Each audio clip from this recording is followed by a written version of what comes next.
छठी शताब्दी ईसा पूर्व का भारत धार्मिक आंदोलन के बारे में कल आप लोगों ने थोड़ा सा पढ़ा या संक्षिप्त जानकारी ले चुके हैं आप लोग। अब पढ़ा क्या भाई? कल आपने पढ़ा कि ऐसा क्या है जो कभी मरता नहीं। ठीक, मरने के बाद क्या होता है? क्या तपस्या करने से तपस्वी या तपस्या करने वाले ऋषि मुनि लोग अमर हो जाते हैं? बहुत सारे प्रश्न ऐसे थे, इन सभी प्रश्नों के बारे में कल आपने जाना। तो ये कुछ ऐसे प्रश्न थे जिनका उत्तर देने के लिए या प्राप्त करने के लिए ऋषि या मुनि लोग जो जंगल में रहा करते थे, कहाँ रहा करते थे? जंगल में रहा करते थे। ये ऋषि हैं, आश्रम में रहते थे। कहाँ? आश्रम में। तो ये लोग क्या करते थे? चर्चा किया करते थे। किसके बारे में? आत्मा के बारे में और परमात्मा के बारे में, संसार के बारे में, जो कष्ट हैं, इन सब विषयों के बारे में लोग चर्चा करते थे या चिंतन करते थे। लेकिन ये अकेले चर्चा नहीं करते थे, इनके साथ साथ बहुत सारे लोग भी होते थे जो अपनी जिज्ञासाओं को या अपने प्रश्नों का उत्तर प्राप्त करने के लिए इन ऋषि मुनियों के पास में जाकर के बैठते थे। ठीक, तो इस तरीके से इस प्रकार की चर्चा हुआ करती थी। और चर्चा की शुरुआत कैसे हुई भाई? वैदिक काल के अंत में धर्म में जो है बहुत ज़्यादा भ्रष्टाचार हो गया। ठीक है, और वैदिक काल में गाय की चोरी के लिए युद्ध होता था। लेकिन जब छठी शताब्दी ईसा पूर्व की शुरुआत होती है, उस समय क्या होता है कि जो युद्ध होता है वो युद्ध जनपद के आकार को बढ़ाने के लिए, या आप ऐसा कह सकते हैं एक बड़ा राज्य बनाने के लिए युद्ध होता है। और धर्म में चूँकि बहुत ज़्यादा भ्रष्टाचार हो जाता है, तो लोग बहुत सारे प्रश्नों का उत्तर प्राप्त करने की कोशिश करते हैं। ठीक है, और इन प्रश्नों के उत्तर प्राप्त करने के क्रम में ही लोग ऋषि मुनियों के पास में जाते हैं, बैठ करके चर्चा करते हैं। तो ऐसे अब चर्चा कैसे होती है भाई? कि आत्मा या ब्रह्म कभी नष्ट नहीं होता। आत्मा या ब्रह्म कभी नष्ट नहीं होता। तो जो अभी इससे पहले आपने प्रश्न देखा कि वह कौन सी चीज़ है जो कभी मरती नहीं है, तो इसका मतलब क्या हुआ? आत्मा। तो आत्मा क्या है? अजर अमर है। किसके हिसाब से? ऋषि मुनियों के हिसाब से। जैसे हम लोग क्या करते हैं कि जब हमारे कपड़े पुराने हो जाते हैं तो हम क्या करते हैं, उन कपड़ों को निकाल देते हैं, फेंक देते हैं, और फिर हम नया कपड़ा खरीद लेते हैं। तो ऋषि मुनियों के हिसाब से ऐसे ही हमारे शरीर से जब आत्मा चली जाती है, ठीक है, तो शरीर क्या है? भौतिक चीज़ है, और आत्मा अभौतिक चीज़।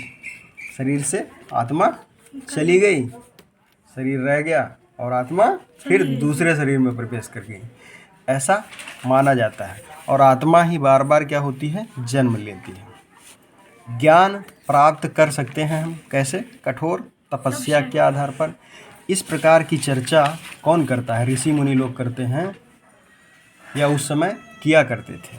और ऋषि मुनि लोग बताते हैं कि आत्मा और ब्रह्म जब आपस में मिल जाए, कौन कौन? दो चीज़ें, आत्मा और ब्रह्म आपस में अगर मिल जाए तो मनुष्य को संसार के कष्टों से या दुखों से क्या होगा? मुक्ति मिल जाती है। ऐसा उस समय कहा गया। किसके द्वारा? ऋषि मुनियों के द्वारा।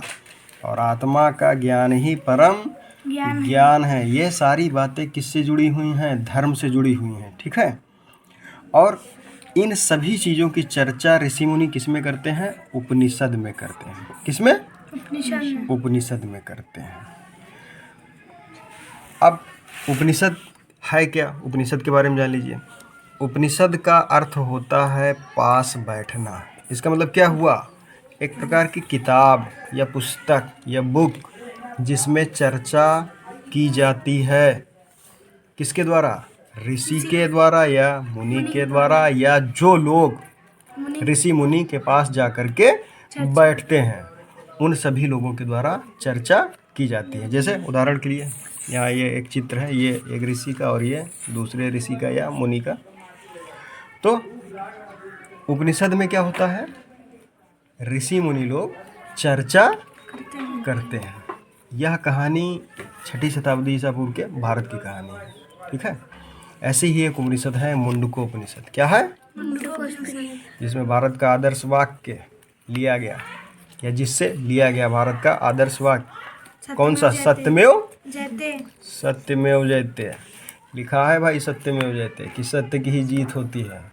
लेकिन जीत बहुत देर में होती है वर्तमान समय में। ठीक है, वर्तमान समय में क्या होता है? सत्य की जीत बहुत देर में होती है, कम नहीं होती है, लेकिन बहुत समय लग जाता है। जैसे एक फिल्म है जय मां वैष्णो देवी, उसमें पंडित श्रीधर होता है और माता जी की कहानी होती है, और उसी में क्या होता है?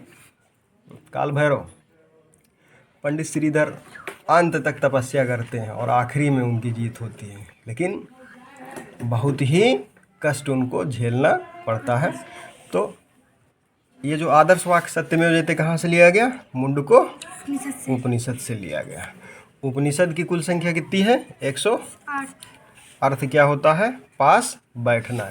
इसका मतलब क्या हुआ कि अगर कोई व्यक्ति पास में बैठा है तो क्या हम उसको मानेंगे कि वो उपनिषद है? जैसे आप लोग पास में बैठे हैं, चर्चा कर रहे हैं, तो क्या ये उपनिषद है? नहीं। वास्तव में ये उपनिषद का अर्थ है पास बैठना। और उपनिषद क्या है? एक प्रकार की पुस्तक है जिसमें उस समय चर्चा की गई ऋषि मुनियों के द्वारा और अन्य लोगों के द्वारा, या जो बहुत ही जिज्ञासु व्यक्ति थे या ब्रह्मचारी थे। चर्चा किसके बारे में की गई? आत्मा के बारे में, परमात्मा के बारे में, संसार के बारे में, ठीक है, धर्म के बारे में, इन सभी विषयों के बारे में चर्चा की गई। ऐसे ही एक उपनिषद है छांदोग्य उपनिषद। क्या है?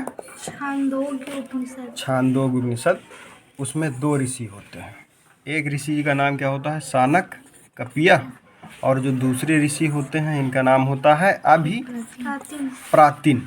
ये दोनों ऋषि लोग वायु देवता की पूजा करते हैं। किसकी पूजा करते हैं? वायु देवता की। और जो तीसरा व्यक्ति होता है वो एक ब्रह्मचारी होता है जो जंगल में जाता है। किसके पास? इन दोनों ऋषियों के पास में। छोटी सी कहानी है। अब कहानी क्या है भाई?